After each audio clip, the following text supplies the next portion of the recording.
और चलिए अब जल्दी से नजर डाल लेते हैं दिन भर की 10 बड़ी खबरों पर। पहली बड़ी खबर है रूस यूक्रेन जंग से जुड़ी हुई। यूक्रेन के ओडेसा में रूस ने मिसाइलें दागी हैं। Su-25 फाइटर से 4 एंटी रडार मिसाइलें यहां पर दागी गई हैं। तस्वीरों में देखिए।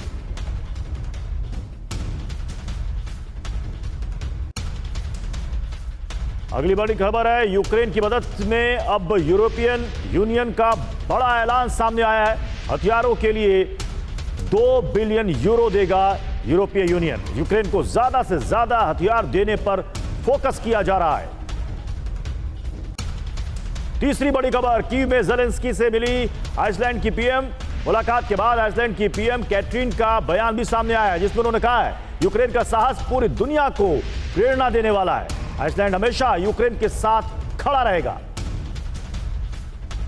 चौथी बड़ी खबर है वैगनर ग्रुप पर लिथुआनिया का बड़ा एक्शन देखने को मिल रहा है। लिथुआनिया ने वैगनर ग्रुप को आतंकी संगठन घोषित कर दिया है। और एक और बड़ी खबर यूक्रेन को जल्द फाइटर जेट दे सकता है पोलैंड। 4 हफ्ते में MiG-29 फाइटर यूक्रेन भेजा जा सकता है पोलैंड से। और छठी बड़ी खबर यूक्रेन में रक्षा मंत्रालय का टॉप अफसर गिरफ्तार कर लिया गया है। $9,000 की रिश्वत लेने का इस पर आरोप है। कर्नल रैंक के अफसर ने मिलिट्री रजिस्टर में भी छेड़छाड़ की थी। सातवीं बड़ी खबर क्रीमिया की सुरक्षा को लेकर टेंशन में है रूस। क्रीमिया में और जवानों को तैनात करेंगे राष्ट्रपति पुतिन। जल्द ही और रूसी जवान क्रीमिया भेजे जाएंगे। और अगली बड़ी खबर है माइंस हटाने में यूक्रेन की मदद करेगा नीदरलैंड। यूक्रेन को 2 माइन हंटर शिप देगा नीदरलैंड।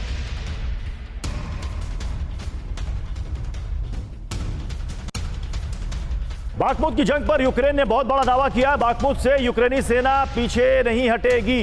बाखमुत में पीछे हटे तो पूरा फ्रंट कमजोर हो जाएगा, यह यूक्रेन ने साफ कहा है।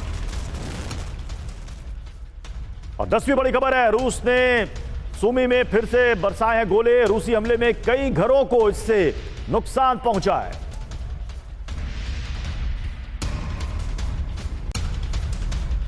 रूस यूक्रेन जंग के बीच नाटो देशों और रूस के बीच जंग का खतरा और ज्यादा बढ़ गया है। पिछले 24 घंटे के भीतर ही ऐसे टकराव हुए हैं जिसके बाद अमेरिका, ब्रिटेन और नाटो देशों के साथ रूस की भिड़ंत जल्द हो सकती है। मतलब बहुत जल्द नाटो देशों के साथ युद्ध का अलार्म बज सकता है। अमेरिकी ड्रोन और रूसी जेट की टक्कर ने दुनिया को विश्व युद्ध के खतरे के मुहाने पर पहुंचा दिया है। इतना ही नहीं, नॉर्वे और रूस के फाइटर जेट आपस में टकराने से बाल बाल बचे हैं। नॉर्वे के फाइटर जेट ने रूसी विमान को भगा दिया है। मतलब अमेरिका, ब्रिटेन और नाटो का गठजोड़ एक तरफ और रूस एक तरफ है। पहले देखते हैं अभी की बड़ी खबर क्या है। बड़ी खबर आमने सामने आए हैं नॉर्वे और रूस के फाइटर जेट। इस वक्त ये बड़ी खबर, नॉर्वे के F-35S फाइटर्स ने 2 रूसी विमानों को वहां से खदेड़ा है। रूस के सुखोई 24 और MiG-31 को इंटरसेप्ट किया गया है। नाटो और रूस के बीच अब जंग का खतरा सीधे बढ़ते हुए नजर आ रहा है। बड़ी खबर इस वक्त आमने सामने नॉर्वे और रूस के फाइटर जेट। और नॉर्वे के F-35S फाइटर्स ने 2 रूसी विमानों को इस जगह से खदेड़ा है। वो तस्वीरें भी देखिए आपके सामने। और इसलिए कहा जा रहा है कि अब नाटो और रूस के बीच में जंग सीधे तौर पर देखने को मिल सकती है। रूस के 2 विमान Su-24 और MiG-31 को वहां इंटरसेप्ट किया गया।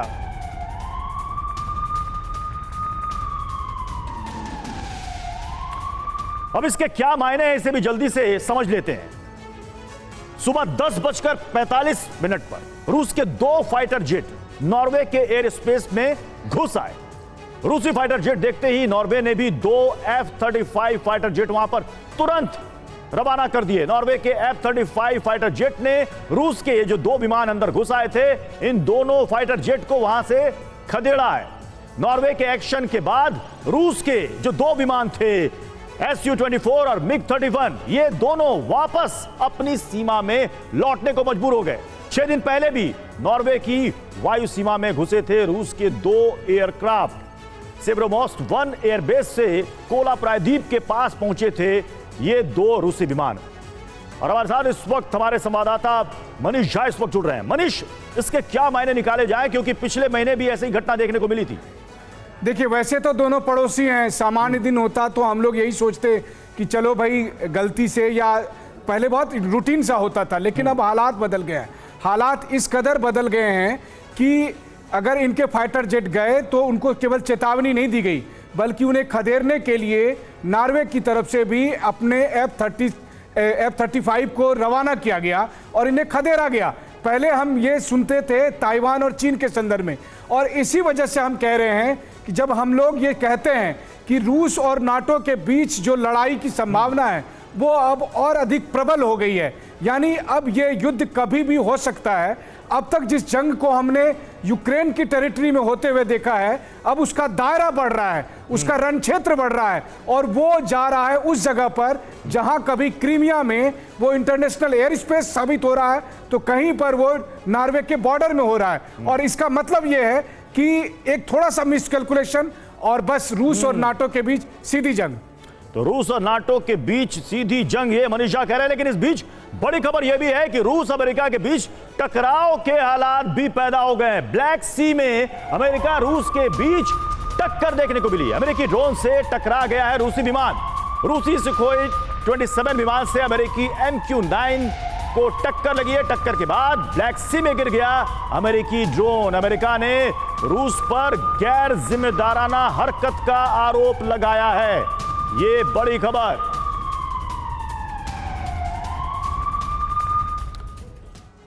तो रूस के 2 सुखोई 27 फाइटर जेट ने MQ-9 ड्रोन का पीछा किया है, और MQ-9 ड्रोन के बेहद नजदीक पहुंचा एक रूसी फाइटर जेट, और ब्लैक सी में रूसी फाइटर जेट अमेरिकी ड्रोन की यहां पर टक्कर हो जाती है, और रूस का सुखोई 27 अमेरिकी MQ-9 ड्रोन से टकरा जाता है। MQ-9 के प्रोपेलर से रूसी फाइटर जेट की टक्कर होती है, सुखोई 27 की टक्कर होती है, और उसके बाद देखिए टक्कर के बाद अमेरिकी MQ-9 ड्रोन सीधे ब्लैक सी में जा गिरता है।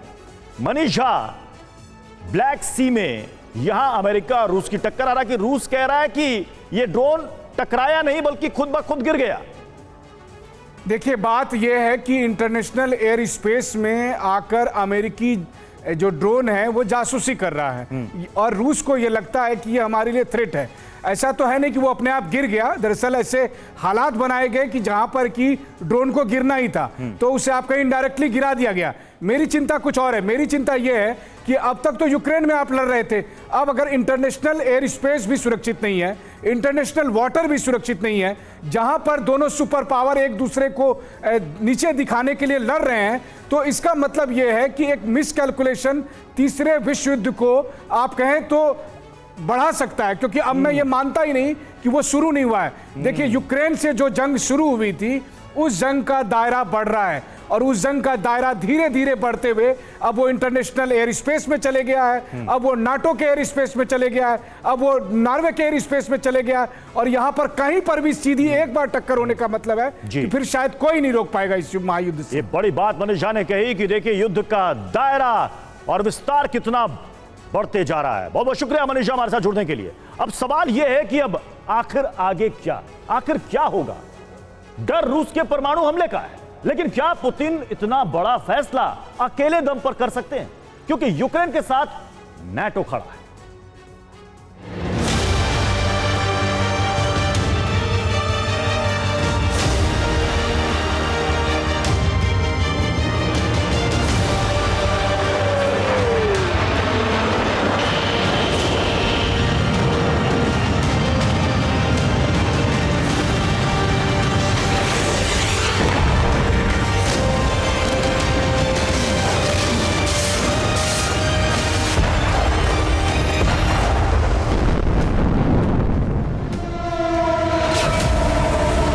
अमेरिका के 2 कट्टर दुश्मन, दोनों के दिल में घातक हथियारों का गुरु।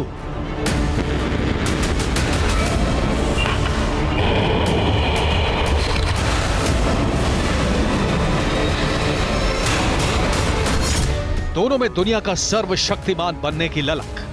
दोनों के पास एक तरह के मुद्दे जिनपिंग ताइवान पर कब्जा चाहते हैं तो वहीं रूस यूक्रेन का अस्तित्व मिटा देना चाहते हैं।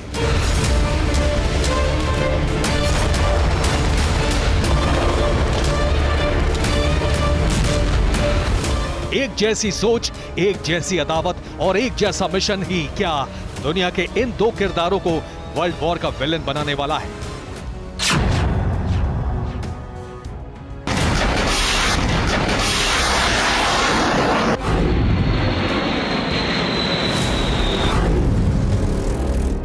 क्या 7 दिन बाद रूस और चीन साथ मिलकर अमेरिका को सबक सिखाने का मिशन शुरू कर देंगे? मीटिंग फिक्स हो चुकी है। रिपोर्ट के मुताबिक राष्ट्रपति जिनपिंग अगले हफ्ते मॉस्को जा सकते हैं। युद्ध के बाद जिनपिंग का पहला मॉस्को दौरा है। हालांकि रूस और चीन ने दौरे की पुष्टि नहीं की है। जिनपिंग के रूस दौरे के 2 मायने निकाले जा रहे हैं। कुछ एक्सपर्ट्स के मुताबिक जिनपिंग युद्ध खत्म करवाने की कोशिश करेंगे और दुनिया में शांति दूत की इमेज हासिल कर लेंगे। वहीं कुछ एक्सपर्ट्स ये मान रहे हैं कि जिनपिंग का ये दौरा वर्ल्ड वॉर की शुरुआत का एक सिग्नल है। जिनपिंग के मॉस्को दौरे को वर्ल्ड वॉर का सिग्नल क्यों कहा जा रहा है, ये हम आपको बताते हैं। रिपोर्ट के मुताबिक इस बार जिनपिंग सिर्फ पुतिन से ही नहीं बल्कि ज़ेलेंस्की से भी बात करेंगे। चीन ज़ेलेंस्की को कुछ ऑफर दे सकते हैं या फिर ज़ेलेंस्की को झुकाने की कोशिश करेंगे। ज़ेलेंस्की चीन के साथ कोई सौदेबाजी करेंगे या फिर चीन पर भरोसा करेंगे, इसकी उम्मीद बहुत कम है। फिर आगे क्या होगा? रूस में इस वक्त जो चल रहा है उससे भी यही लग रहा है कि आने वाले दिनों में कुछ बड़ा होने वाला है। मॉस्को में एक तरफ जिनपिंग से मुलाकात और बैठक की तैयारी हो रही है तो दूसरी तरफ पुतिन ने चेचन कमांडर से मुलाकात की है। दोनों के बीच युद्ध को लेकर बातचीत हुई। इसके अलावा पुतिन रूस के बड़े टाइकून्स के साथ बैठक करने वाले हैं।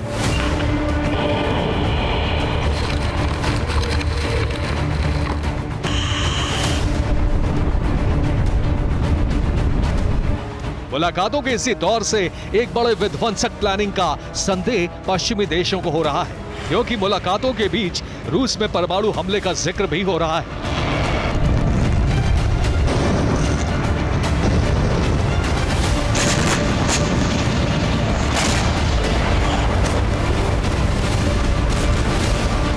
रूस के एक नेता ने चेतावनी दी है कि पुतिन की परमाणु हमले की धमकी को हवाई न समझा जाए।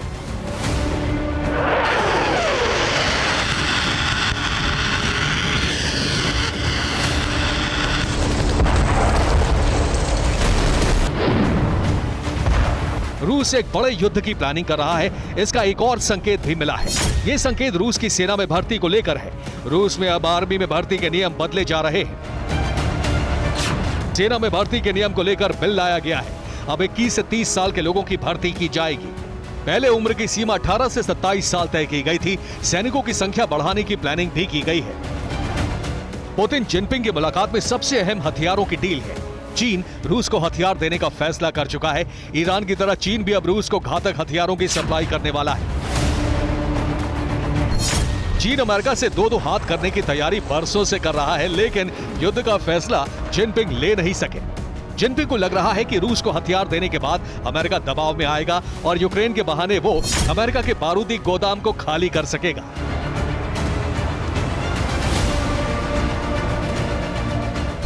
एक्सपर्ट मान रहे हैं कि अब चीन युद्ध न लड़ते हुए भी अपने हथियारों के भंडार से अमेरिका को बड़ा नुकसान पहुंचाने की प्लानिंग कर रहा है। जिनपिंग ये भी चाहते हैं कि यूक्रेन युद्ध जीतने और अमेरिका को हराने का श्रेय सिर्फ पुतिन को न मिले। जिनपिंग का सपना चीन को सुपर पावर बनाने का है। चीन दुनिया में सबसे अधिक प्रतिस्पर्धा अमेरिका से ही करता है। अमेरिका को नीचा दिखाने के लिए ही चीन ने विशाल सेना बनाई है, कई आधुनिक हथियार बनाए, लेकिन ताइवान पर हमले का रिस्क जिनपिंग नहीं ले सके।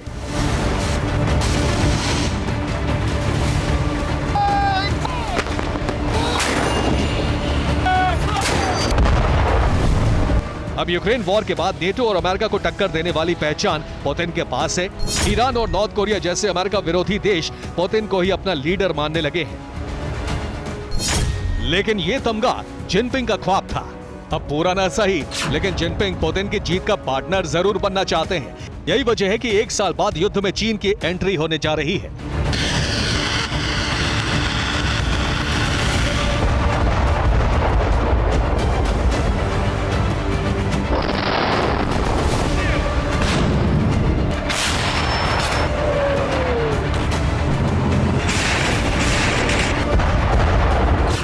अपने दौरे से पहले जिनपिंग ने अपने दूत को मॉस्को भेजा था। चीन की कम्युनिस्ट पार्टी के विदेश नीति प्रमुख ने पुतिन से मुलाकात की थी। माना जा रहा है कि जिनपिंग के दूत ने रूस का रुख भांप लिया है और इसीलिए जिनपिंग के दौरे को ग्रीन सिग्नल दिया गया है। लेकिन अहम सवाल है कि युद्ध में चीन की एंट्री किस रूप में होगी। माना जा रहा है कि चीन रूस को हथियारों की सप्लाई शुरू कर देगा। ताइवान पर अटैक को लेकर चीन में जो तैयारियां की गई थी, उस हथियार भंडार को रूस में शिफ्ट किया जा सकता है। हालांकि ज़ेलेंस्की समेत कई एक्सपर्ट चीन की एंट्री को वर्ल्ड वॉर की शुरुआत की वजह मान रहे हैं। माना जा रहा है कि चीन और रूस के एक होते ही अमेरिका भी वॉर में डायरेक्ट एंट्री ले सकता है। हालांकि अमेरिका पहले ही चेतावनी दे चुका है कि अगर चीन ने यूक्रेन के खिलाफ कुछ किया तो अमेरिका ताइवान में सैन्य सहायता बढ़ा देगा। एक्सपर्ट्स को लग रहा है कि रूस यूक्रेन युद्ध को विस्तार देने से रूस ईरान के हथियारों के साथ चीन के हथियार गोदाम का बहुत छोटा सा हिस्सा ही खाली होगा। लेकिन 12 महीने से हथियारों की सप्लाई कर रहे अमेरिका के लिए नए सिरे से यूक्रेन को हथियार देना काफी मुश्किल भरा होगा। Bureau report, TV9 Bharatvarsh.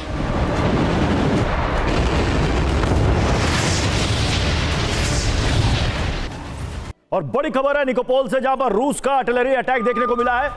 Drone से कई ठिकानों को यहां निशाना बनाया गया। रूस की इस बमबारी में यूक्रेन को काफी नुकसान पहुंचा है।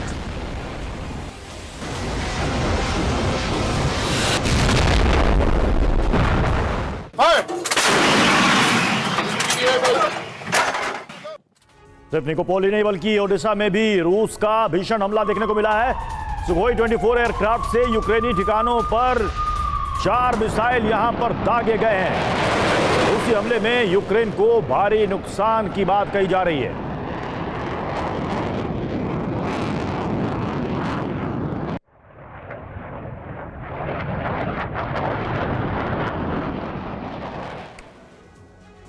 और ड्रोन को लेकर रूस का अमेरिका पर बड़ा आरोप सामने आया है। हवाई क्षेत्र का अमेरिका ने किया है उल्लंघन।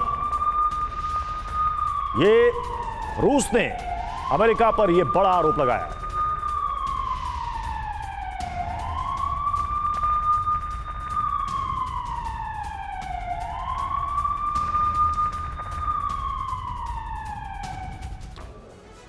अब अमेरिका ने एयर स्पेस नियमों का उल्लंघन किया है, ये रूस की तरफ से कहा जा रहा है।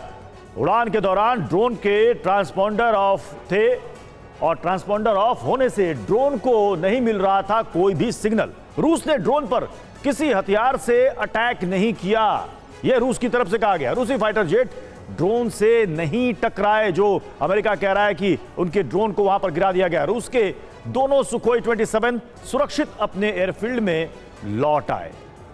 रूस यूक्रेन युद्ध के विश्व युद्ध में बदलने की आशंका पहले से जताई जा रही है, लेकिन अब 2 सुपर पावर्स के बीच जंग का खतरा बढ़ता जा रहा है और यह विश्व युद्ध शुरू भी करा सकता है।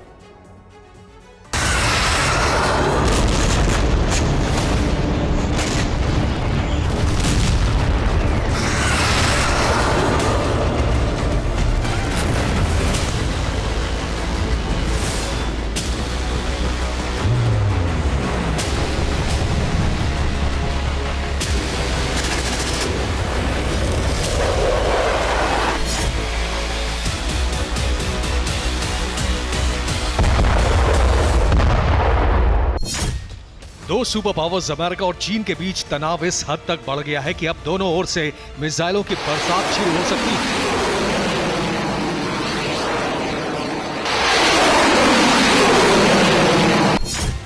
इसकी वजह है चीन की महत्वाकांक्षा और अमेरिका के हाथ दुनिया की कमान छीनने की चाहत, और उस चाहत का सबूत हैं ये हरे रंग की लेजर लाइटें। हरे रंग की ये लकीरें लेजर लाइट हैं जो चीन के सैटेलाइट से निकली हैं। हरे रंग की ये लाइटें अमेरिका के हवाई वाले सैन्य ठिकाने के ऊपर दिखाई दी हैं।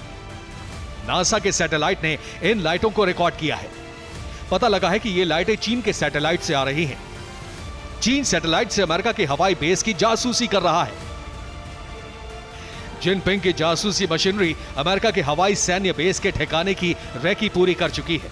एक्सपर्ट्स का कहना है कि चीन अमेरिका के सैन्य ठिकानों पर पर्ल हार्बर की तरह सरप्राइज अटैक कर सकता है। चीन अपने सिविल सैटेलाइट से जासूसी का काम भी ले रहा है और अमेरिका के सैन्य बेस की मैपिंग भी कर रहा है। अमेरिकी सैन्य विशेषज्ञों का कहना है कि चीन अपने सैटेलाइट से अलास्का, कैलिफोर्निया, हवाई, जापान और साउथ कोरिया में बने अमेरिकी सैन्य ठिकानों की जासूसी कर चुका है। इस सैटेलाइट से ग्रीन लेजर फायर होता है और चीन को पूरी जानकारी पहुंच जाती है। अमेरिका ने कहा है कि चीन प्रदूषण नापने वाले सैटेलाइट डाकी 1 से हवाई के सैन्य बेस की जासूसी कर रहा है।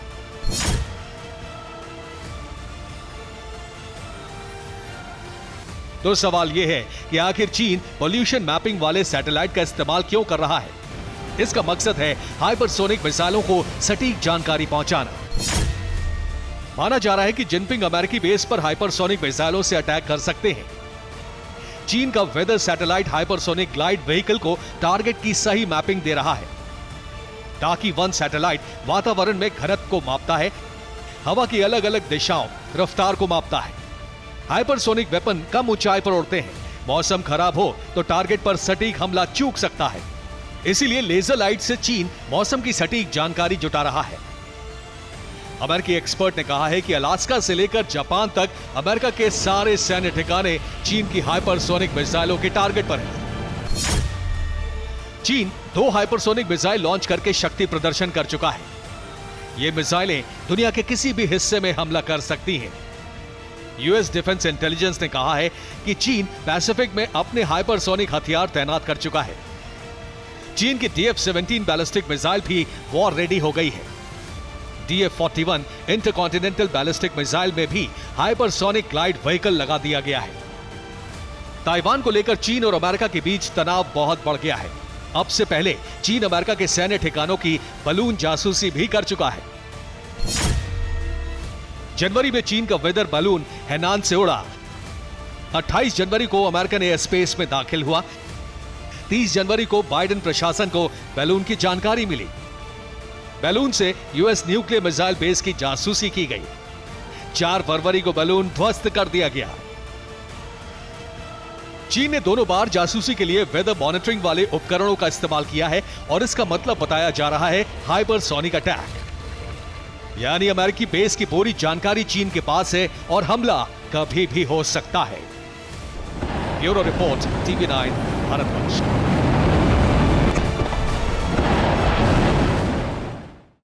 और बड़ी खबर, रूस ने पूर्वी यूक्रेन में किया है फास्फोरस बम से हमला। बाखमुत के नजदीक चासिव यार शहर पर यह अटैक किया गया है। इस वक्त यह बड़ी खबर, 5 मिनट के अंदर 2 बार फास्फोरस बम से यहां पर हमला किया गया है। रिहायशी इलाके से सिर्फ 200 मीटर की दूरी पर यह हमला किया गया है। दुनिया भर में प्रतिबंधित है फास्फोरस बम, लेकिन देखिए इस जंग में अब इसका भी इस्तेमाल हो रहा है। और अगली बड़ी खबर है, रूस अमेरिका के टकराव से संकट अब और ज्यादा गहरा गया। अमेरिका के पार्टनर देशों ने रूस को सीधे सीधे चेतावनी दी है। ब्रिटेन ने कहा है अंतर्राष्ट्रीय एयर स्पेस में अपने हद में ही रहे रूस। अमेरिका को ऑस्ट्रेलिया का भी खुला समर्थन मिल रहा है। अब आपको बता दें कि विश्व युद्ध जैसी स्थिति में दुनिया किस तरह बढ़ती हुई नजर आ रही है कि अगर विश्व युद्ध हुआ तो फिर दुनिया में कौन कौन से देश किस तरफ रहेंगे, इसे आप समझिए। वर्ल्ड वॉर में कौन किसके साथ है, हम आपको वो पूरी तस्वीर आपको दिखा रहे हैं। अब ये देखिए रूस के साथ कौन कौन है। चीन है, ईरान है, क्यूबा है, कजाकिस्तान है, नॉर्थ कोरिया है। दूसरी तरफ देखिए यूक्रेन के साथ कौन कौन खड़ा है। अमेरिका उसके साथ शुरू से खड़ा है, यूरोपीय यूनियन भी है, ऑस्ट्रेलिया भी है, जापान भी है और साउथ कोरिया भी है। लेकिन थर्ड फ्रंट, एक तीसरा मोर्चा, वो कौन है जिसे आप कह सकते हैं कि एक तरीके से गुटनिरपेक्ष दोनों तरफ नहीं है। भारत है, दक्षिण अफ्रीका है, ब्राजील है, यूएई है और इजराइल है। तो अगर विश्व युद्ध हुआ तो कौन देश किस खेमे में जाएंगे, ये आपने समझा। अब एक और बड़ी खबर आ रही है, नॉर्ड स्ट्रीम पाइपलाइन पर रूसी राष्ट्रपति पुतिन का बड़ा बयान सामने आया है। नॉर्ड स्ट्रीम गैस पाइपलाइन विस्फोट के पीछे अमेरिका का हाथ है, ये सीधे सीधे पुतिन कह रहे हैं। अमेरिका के पास विस्फोट करने का एक मकसद भी है। नॉर्ड स्ट्रीम में विस्फोट की तकनीक यूक्रेन के पास नहीं है, यह पुतिन ने कहा है। अगली बड़ी खबर यह है कि युद्ध लड़ने के लिए कैदियों को भेज रहा है रूस। महिला कैदियों को भी वॉर जोन में भेजा जा रहा है। वैगनर ग्रुप सैकड़ों कैदियों को लगातार रिक्रूट कर रहा है, भर्ती कर रहा है और महिलाओं को 1 महीने की ट्रेनिंग देने के बाद उनको यूक्रेन भेजा गया है। मॉस्को में मौजूद रूस बिहाइंड बार्स नाम की संस्था ने यह बड़ा दावा किया है। इधर वोलेदार की जंग में बड़े पैमाने पर जा रही है रूसी सैनिकों की जान। रूसी सैन्य अधिकारी की डायरी में इस नुकसान का जिक्र किया गया है। रूसी कमांडर्स ने इस सैन्य अफसर की डायरी जब्त की है और उसी से यह बात निकलकर सामने आई है। यूक्रेनी डिफेंस मिनिस्ट्री ने जारी किया है डायरी का एक पन्ना और डायरी के इस पन्ने में मारे गए रूसी सैनिकों की संख्या भी बाकायदा उसमें लिखी हुई है।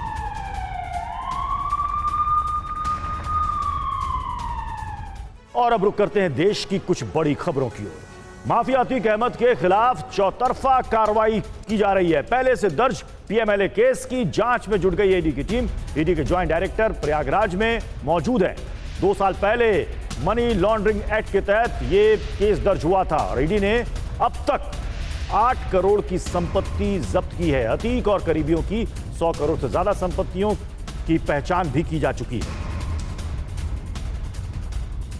हमारे साथ विवेक शर्मा इस खबर पर जुड़ रहे हैं। विवेक, ईडी की कार्रवाई तो पहले से चल रही थी, अब और भी कुछ संपत्ति उसकी जद में आ सकती है क्या?